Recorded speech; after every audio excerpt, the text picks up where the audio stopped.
Hey y'all, welcome to today's show. This week we're going to talk about, I'll probably do 3 plants. Really all of these are edible. One of them is particularly interesting medicinally, has a fascinating history. I mean, if you're a plant geek, an herbal medicine geek, you're really going to geek out over this one. But we'll start with the 2 plants from my spring foraging guide. Here we are going into fall and I'm still doing the spring foraging guide. That's okay because you'll have all this information for next spring. But we're going to start with one of what's called an ephemeral. Now, an ephemeral is an early wildflower. They just come and go very quickly. That's why they're called ephemeral. It basically appears briefly in early spring, rarely found in abundance, and gone almost as quickly as it appears. This is Harbinger of spring, and I love that name, Harbinger of spring. It means it's one of the first signs of spring, and it is. Formal name is Erigenia, Erigenia. And if you find enough for serving, do the steam saute method. As I've said many times, just clean up your edible bits and put them in a pan with a little bit of water, a little bit of oil, a little bit of salt. Put the lid on, bring them up to a boil, take the lid off, let the steam go out, and then just let them saute in the oil.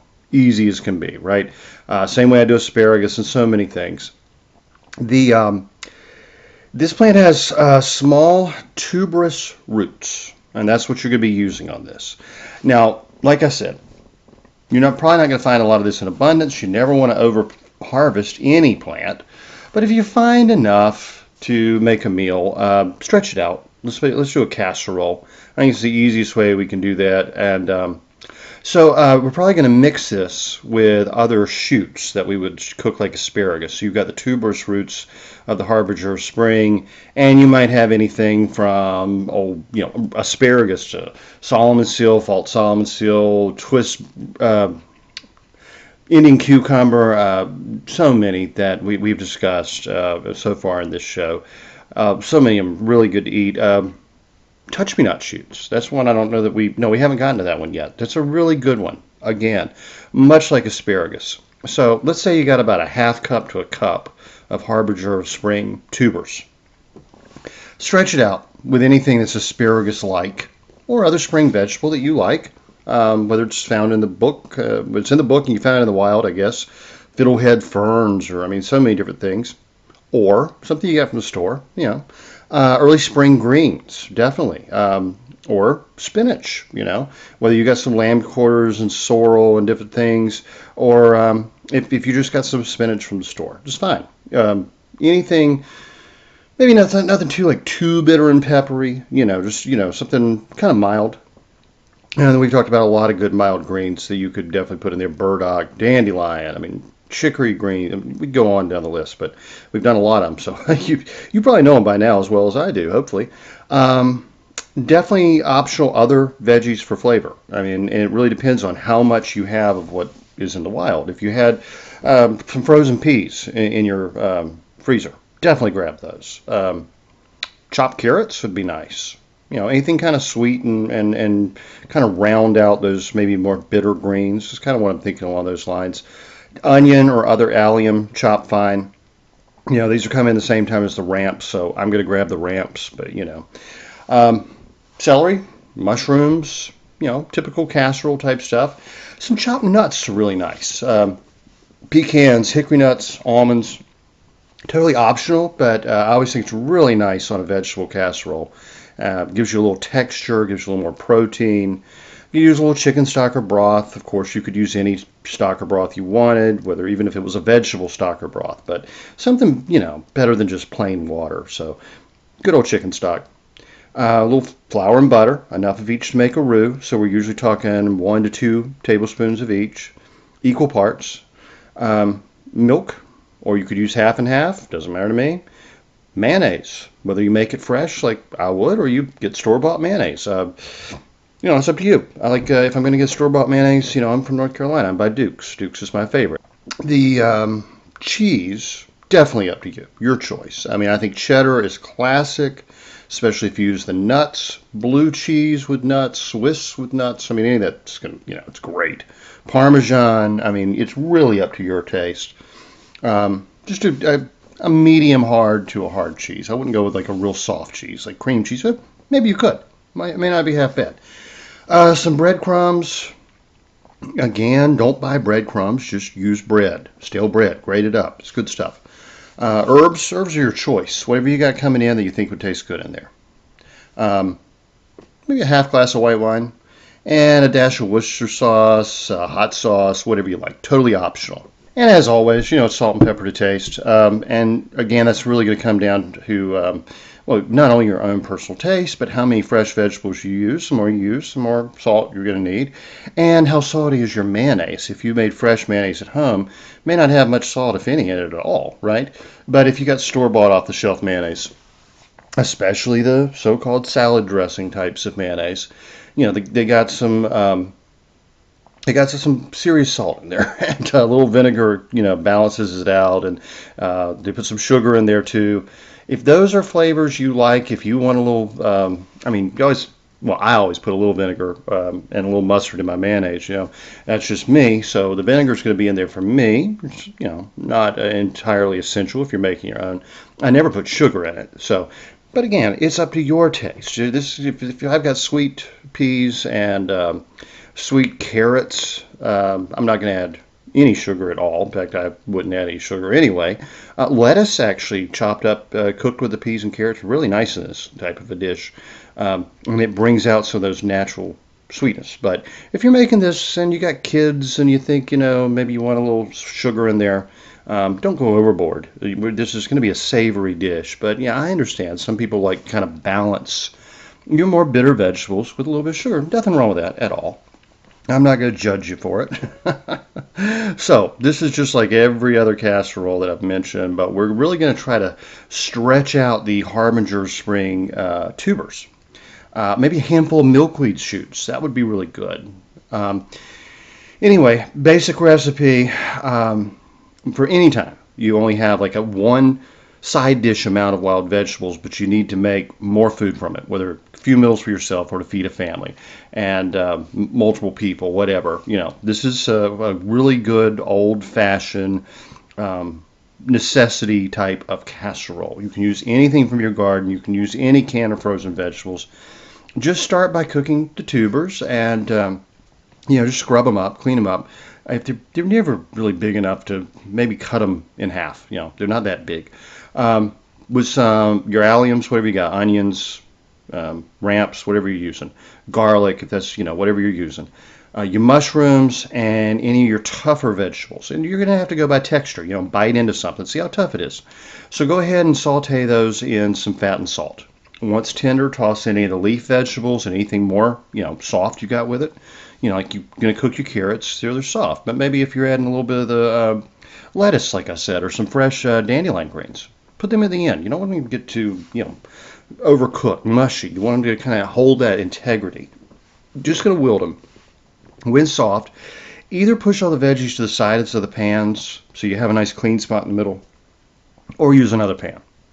I usually do everything in one pot. That's kind of my style of cooking, but if you're one that doesn't mind washing a lot of dishes, go ahead and grab another pan. And now you're just going to make a roux. I told you how to do this many, many times, but if it's the first time you've heard my show, you're just going to add equal parts flour and whatever fat you like. Butter is, classic in a casserole like this. Olive oil is fine. Suet, tallow, whatever you got. And just medium heat, stirring until the flour's cooked. We're not going to get a lot of color on this. It may turn a little tan. But the main thing is that it's going to get a cooked kind of nutty flavor. It's not going to have that raw flavor of flour anymore. Stir in broth, milk, and wine. Stir it together. It's going to make a nice, be sure to get all the lumps. Stir all the lumps out of it. It's going to make it basically a nice thick gravy. Add all the herbs you like. Salt and pepper, a little Worcestershire.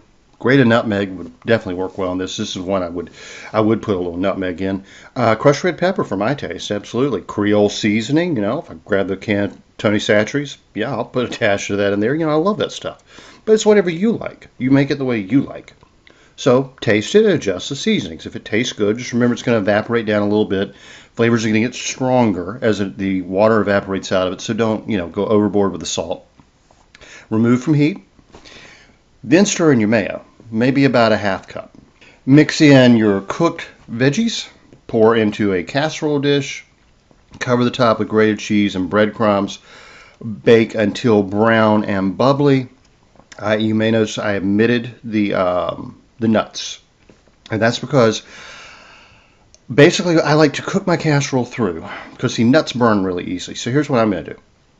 I'm going to do exactly what I did, what I told you, right? Well, you got two options. You can either mix the nuts in with the vegetables when you put everything together with the roux. Okay, that's going to keep them from burning. I might do that. Just depends on how many steps I want involved. Or I'm going to bake my casserole through, take it out of the oven, put on nuts, another layer of cheese on top, put it back in the oven, just let it brown up on top so I don't burn the nuts. And you could you could add anything to this. You could add meats to it, definitely some chicken, some fish, boiled eggs is pretty classic in this kind of thing. The herbs, the seasoning, the ingredients used, totally up to you. Casseroles are simple, humble French cooking that was food for necessity. And you can make it with anything you like. Excellent way to use stale bread and cheese, various veggies, scraps of meat, leftover beef broth or stock, chicken. Just remember, only a century ago, lobster and oysters were the food of the poor. Many casseroles included foraged vegetables, stale bread, there was abundant milk and shellfish, and those were staples of the diet both in Europe and America. So basically, when I'm thinking, what would go well in an omelet? If it sounds like it would go well in an omelet, like I love to have some itty shellfish in an omelet. Throw it in a casserole. In fact, if it doesn't go well in an omelet, basically if you got anything that isn't like baked beans, throw it in a casserole. And in fact, baked beans are basically a casserole on their own. That kind of goes back to baked beans. Well, I think were actually invented by the Iroquois. They were discovered by early American settlers and pioneers. They had these big like clay pots, and they put in beans and salt and onions and maple syrup. And they'd bake them under the fire, like in the ground under the fire, and a little bit of meat in there. And, that was, they'd often make them up months in advance, and they'd be waiting for them at the hunting camps when they got back to them. Very similar dishes, though. In England, they adopted the sweet beans very quickly. But, you have all kinds of bean casseroles, like cassoulet in France, or, there's several bean dishes in Italian cooking that would fall into that category. So yeah, you can. I love casseroles. That's just me. So let me get another just a quick one, just a short entry. It's Honewort. Now, Honewort, often called wild chervil. Now, see, go back, listen to the shows here, listen to all the warnings I gave about wild carrot and wild caraway. You have to make sure anything in the Apiaceae family, which does include carrots and parsley and fennel and all that, make sure you've identified it properly and make sure it's not poison hemlock or water parsnip, or any with poisonous members of that family, because while probably half of our herbs and spices come from the Apiaceae family, commonly used stuff, and a lot of our favorite vegetables are in the Apiaceae family. Two of the most deadly plants known to man are also in there, so we want to be very careful. Field guides, cell phone with Plant ID app, make sure everything matches up. Better yet, go with an experienced forager. I have dozens of field guides and botany books on my shelves, so I make sure that if it's a plant I don't know, one, I'm going to look at it in different seasons, and I'm going to compare it with descriptions and pictures in the book, and I'm going to use whatever I got at my resources. I want to make sure I know what it is before I take a bite of it, without a doubt, because you misidentify that one and you're going to die. So, but regardless, if you are sure you have the right plant, it makes a really nice pot herb. Again, this is Honewort. Can be used just like parsley as a culinary herb. All parts of Honewort are edible. The leaves and the stems can be used as a cooked vegetable. The leaves and flowers used like an herb, fresh or dry. The roots are similar to parsnip, so really nice. Of course, you'd have to harvest a lot of Honewort roots for a meal. So much as we kind of stretched out Harbinger Spring in the last recipe, let's stretch some Honewort roots. Now remember, you can use all kinds of parts of this plant. A really great one to have. I mean, if you like me, you love parsley, you love chervil, you love celery, and parsnips. I mean, it's just really to my taste. But in this case, we're going to say we got maybe a pound of potatoes. See, I'm going to take the roots and actually mix them with potatoes. That's how I'm going to stretch this out. You may have a fourth to a half pound of Honewort roots. Okay, like I said, it's not one you'll usually find in abundance. Now, if you do, and you can responsibly harvest it, I'd still probably mix them with potatoes because I think it's a good combination. But you could definitely use fewer potatoes and more Honewort. So just wash and scrub the roots. Any other edible tubers, especially that would be really good in here. You could do store-bought parsnips, or from the garden, obviously, or wild salsify roots, or goat's beard. We talked about those recently. Daylily roots, tubers, Jerusalem artichokes or sunchokes, whatever you want to call them. Even some you might grow in the garden that are really good, actually. Celeriac. Celeriac is a type of celery grown for the root, big ugly root, excellent flavor. Turnips, obviously. Cauliflower florets. It doesn't have to be tubers. Cauliflower goes really well with potatoes and such. You could even use rutabaga sweet potatoes. Hey, if you like sweet potatoes, really good way to use them. Whatever you like, whatever you have on hand. And, being early spring, I mean, radish roots, just roasted or boiled. Actually, cooked radish is quite good. It's something a lot of people have never tried.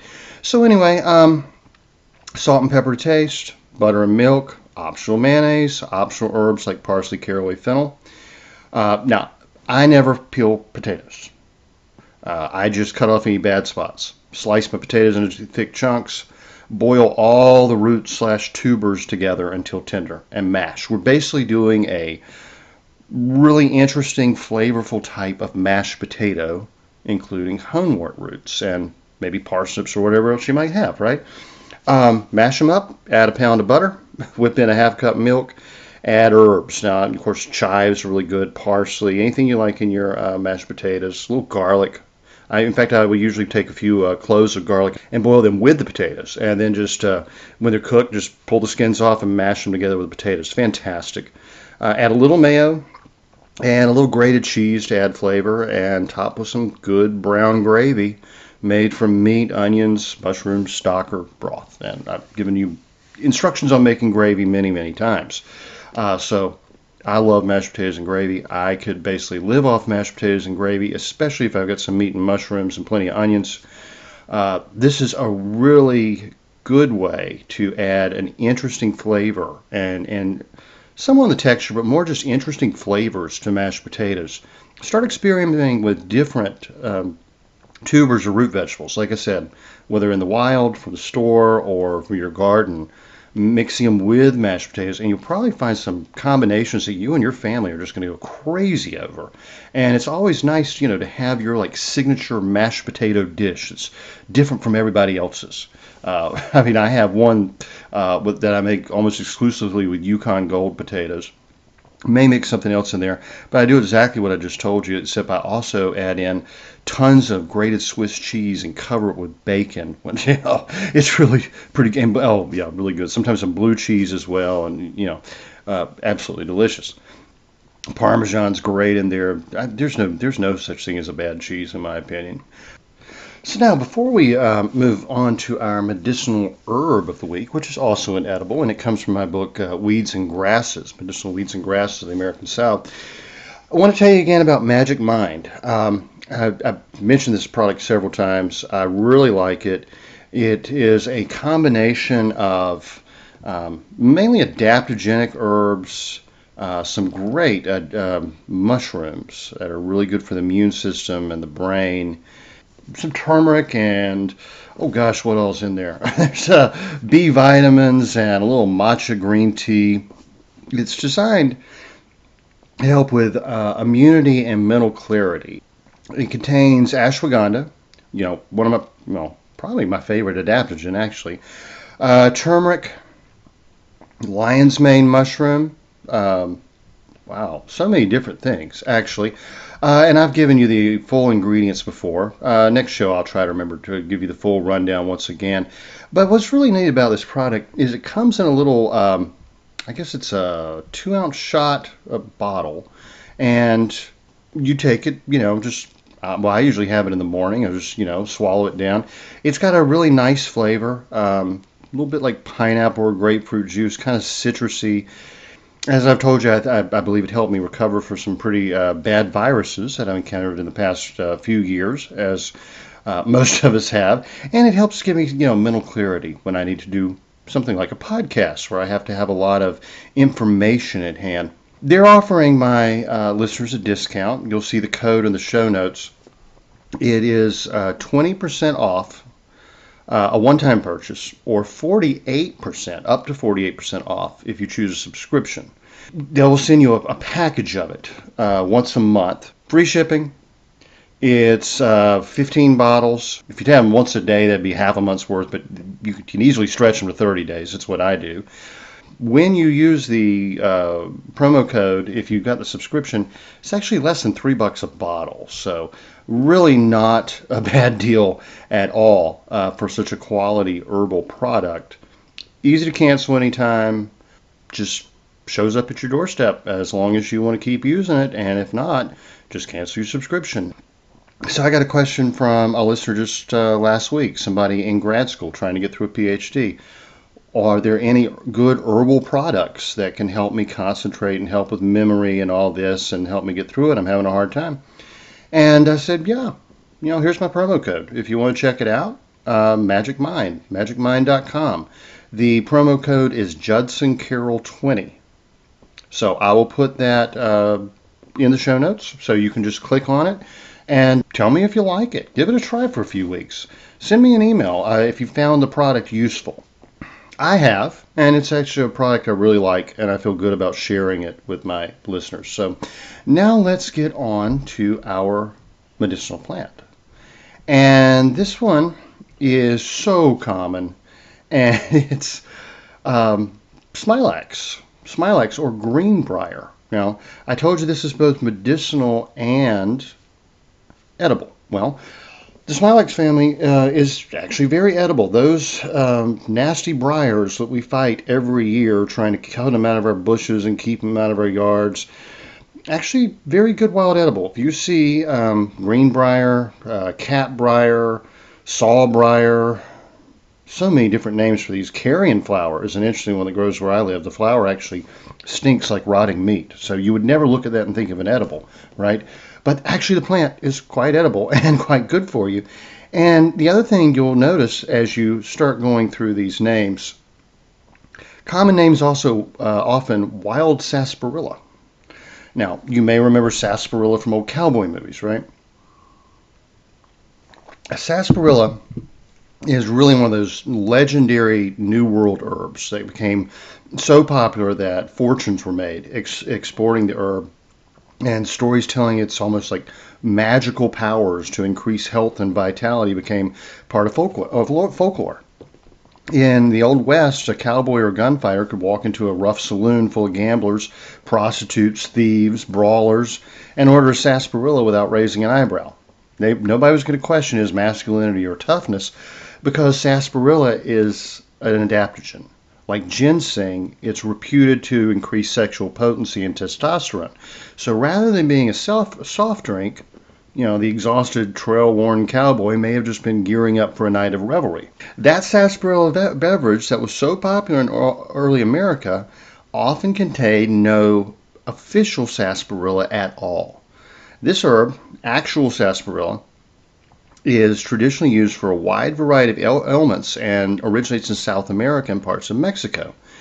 So popular and legendary were its powers that it was often counterfeited with herbs that had a similar quality and taste, mostly learned from the Native Americans throughout North America, local herbs that could be substituted for sarsaparilla. And the popular sarsaparilla drink, which is called sarsaparilla, so I keep stumbling over it, was generally made from birch bark, sassafras, and prior to that, basically all your Smilaxes that I'm aware of, and several members of the Aurelia tribe, the spikenards and such, were substituted for sarsaparilla, and essentially they are somewhat related and actually very similar.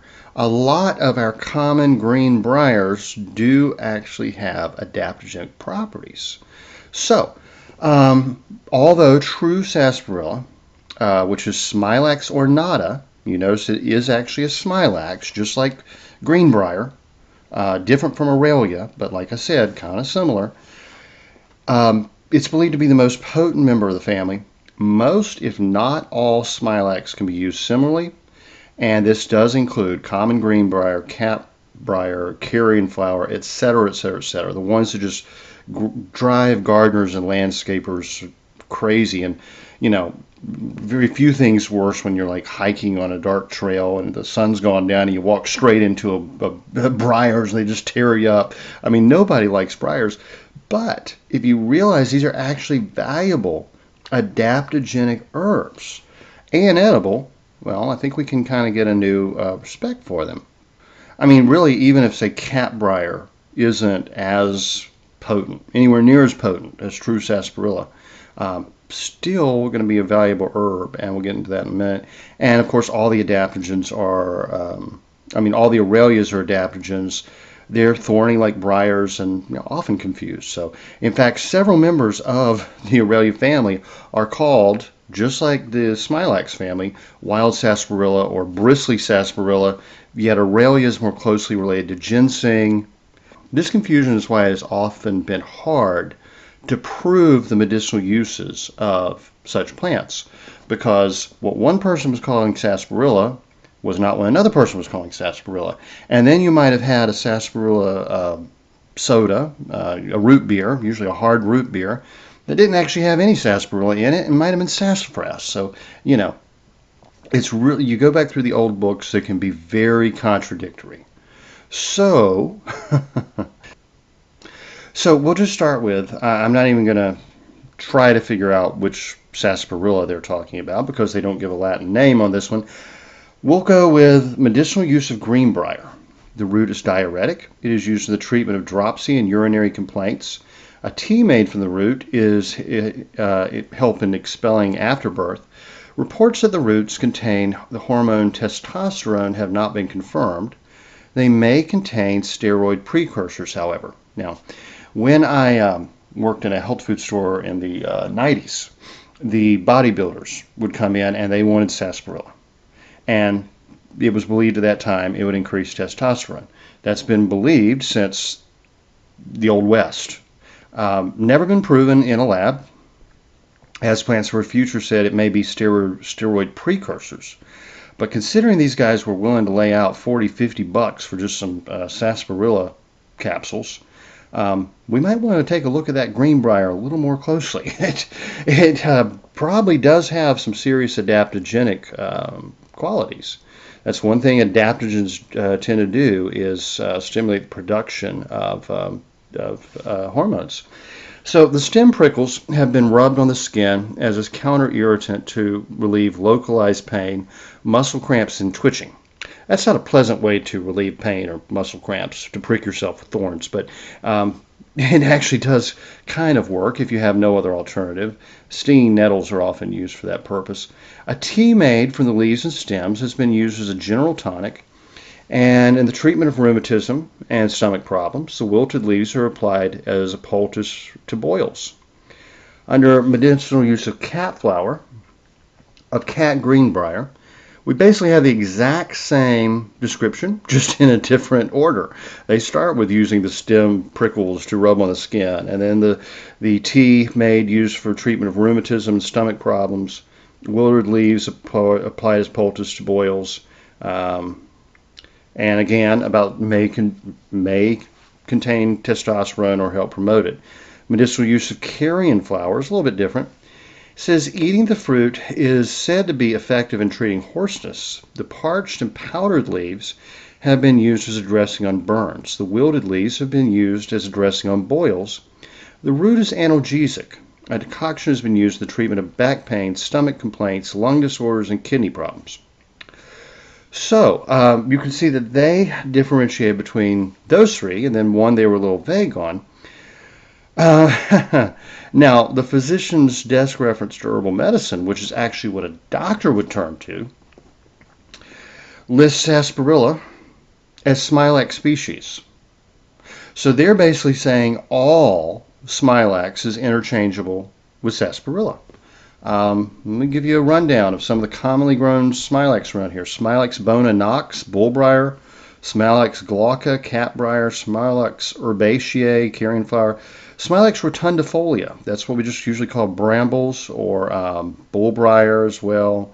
Common briar, common greenbriar, horsebriar. That's a common name for that one, or round leaf greenbriar. But the physician's reference to herbal medicine says all Smilax species are interchangeable with sarsaparilla, which, as we mentioned, is actually a Smilax.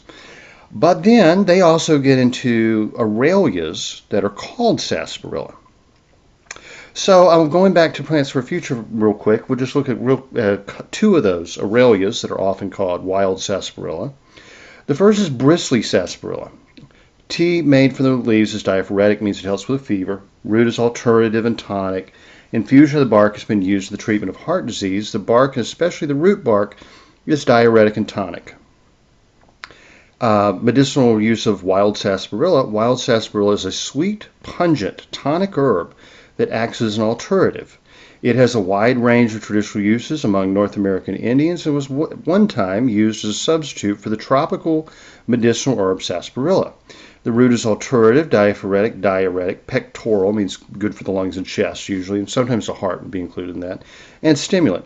The herb encourages sweating, it is stimulating and detoxifying, and so is used internally in the treatment of pulmonary diseases, asthma, rheumatism, stomach aches, externally used as a poultice in treating rheumatism, sores, burns, itchy skin, ulcers, and skin problems such as eczema. The root is collected in late summer and autumn, dried for later use. A drink made from the pulverized roots is used as a cough treatment. Poultice made from the roots and or fruits is applied to sores, burns, itchy skin, ulcers, swellings, etc. And then again to some homeopathic uses. So while it is confusing, we're beginning to see a pattern here. We're beginning to see that the Smilax species seems to be fairly interchangeable and share some of the same properties as the Aralia species. Now, Michael Moore of the Southwest School of Botanical Medicine did a lot of research, especially on the western types of Aralia. You know, he lived out west. And he said that Devil's Walking Stick was also called American sarsaparilla. But he said it was not the true sarsaparilla, which we just discussed, but a relative of spikenard. which looks like a big version of ginseng, essentially a big spiky version of ginseng. And he said it was used as an alternative to build up weak people, diminish stress between the brain, hypothalamic and limbic system, and pituitary, minimize limbic stress, not as strong as ginseng or dong quai, but good long term. He said basically it quiets non-specific stress so the body doesn't react. It helps modulate blood sugar spikes, adrenaline spikes, blood sugar, and insulin as well. It's an adaptogen and can mellow the adrenaline response somewhat. And let's see, another one he mentioned was Aurelia californica. He said the berries elevate mood and stimulate GI tract, also good for respiratory stress. Bristly sarsaparilla was one we just mentioned, also called wild elder or Aurelia hispida, and it grows actually pretty commonly in North Carolina, and it means spiny, so it's rather spiny. And yeah, so that's another one. That here's an interesting discussion he had one time. He said folks basically adapt to various climates as humanity populated the globe, and they adapted to sunlight, diet, etc. And that's why, like one diet doesn't work for everybody. One school of medical thought or discipline doesn't work for everybody. These adaptogens help people deal with stress. Ancient man faced many dangers. Modern man faces fewer. But we have the same stress responses. And so whether it's true sarsaparilla or a Smilax or Aurelia that grows here in your area, probably in your backyard, probably in your yard right now, or it's ginseng, or it's gynostema, or ashwagandha, they help you deal with either real environmental stress or perceived stress. And so those plants they don't work the same for everybody. That's one of the other reasons it's been hard to study them. So we ascertained essentially that sarsaparilla is a Smilax, and that along with other Smilax, they're similar to Aurelias, which include better known adaptogens such as ginseng, spikenard, and opopanax. Opopanax. That's a tough one. Between the Smilax and Aurelia families, there are at least a couple of dozen herbs that share adaptogenic properties and have their own individual medicinal specifics. And but basically, it's no wonder why they were used interchangeably in folk medicine, and pretty darn hard to figure out in clinical research. But sarsaparilla, by whatever name, became very popular in England very quickly. It was mentioned in the 1600s by Culpeper. However, he seems to have confused it with a so-called European sarsaparilla, which is Smilax aspera. And he talks about a lot about what Dioscorides wrote about it in ancient Greek medicine. Not quite as relevant to our discussion. Maud Grieve in the 1930s kind of broke it down. She said sarsaparilla American. She said it was alterative, pectoral, diaphoretic, sudorific, used as a substitute for Smilax sarsaparilla. And so this was the Aurelia being used specifically as a substitute for sarsaparilla from Smilax in pulmonary diseases, externally as a wash for indolent ulcers and shingles. And she said the Cree, it must have come from the Cree tradition of medicine where it was called rabbit root and was a popular for wounds and syphilis. She's got a Jamaican sarsaparilla called Smilax ornata. Said that it was introduced in the middle of the 16th century to England as a remedy for syphilis, and later came to be used for other chronic diseases, specifically rheumatism, etc. These all have the same uses: alterative, tonic. We just go through them. I'm going to keep repeating them. There's also a plant from India called sarsaparilla, but it's not either of these families. It's Hemidesmus indica. Same qualities, apparently used interchangeably. Mexican sarsaparilla, I think that's the true one.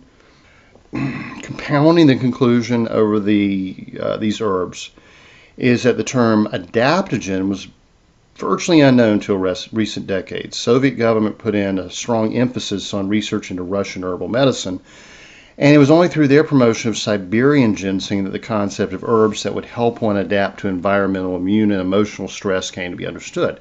It was somewhat of like an aha moment for a lot of people. It's like, oh, that's why ginseng can increase recovery and performance for athletes, or help recovery in the sick and restore potency and stress and exhausted men and improve immunity, but may not necessarily have a great effect on another person. The effects of the adaptogens are specific to the condition of the individual, and such herbs yield really not much more than confusion in clinical trials because they want to see every person as exactly alike. And it depends on your ethnicity, it depends on your health, your physical condition, your mental and emotional state, and your environment. So what herbalists and folk medicine observed through empirical evidence was finally accepted by some scientists at least, but in the like I mentioned, in the 80s and 90s, sarsaparilla had a real surge of popularity among weightlifters. And to this day, I don't know if it increases testosterone at all. I cannot guarantee it's going to put hair on your chest, as the cowboys used to say. But it's probably better for you than corn syrup-laden, artificially flavored soft drinks. It is an excellent wild edible. The Smilax family could really save your life, or an easy source of free food in your yard if you just want to start fixing leaves and cooking them like spinach. They're very mild. Just, when someone comes up with one of those health fads, they'll say that, it's all this mass marketing of an herb or a diet, or it's going to cure cancer, it's going to cure heart disease, it's going to cure diabetes. Just remember what John Wayne said. Life's tough. It's tougher when you're stupid. So be smart. Do learn the plants in your yard and how to use them, but try not to fall for mass marketing fads. Anyway, y'all, have a good one, and I'll talk to you next time. The information in this podcast is not intended to diagnose or treat any disease or condition. Nothing I say or write has been evaluated or approved by the FDA. I'm not a doctor. The U.S. government does not recognize the practice of herbal medicine, and there is no governing body regulating herbalists. Therefore, I'm really just a guy who studies herbs. I'm not offering any advice. I won't even claim that anything I write or say is accurate or true. I can tell you what herbs have been traditionally used for. I can tell you my own experience and if I believe an herb has helped me. I cannot nor would I tell you to do the same. If you use an herb anyone recommends, you are treating yourself. You take full responsibility for your health. Humans are individuals and no two are identical. What works for me may not work for you. You may have an allergy, a sensitivity, an underlying condition that no one else even shares and you don't even know about. Be careful with your health. By continuing to listen to my podcast or read my blog, you agree to be responsible for yourself, do your own research, make your own choices, and not to blame me for anything ever.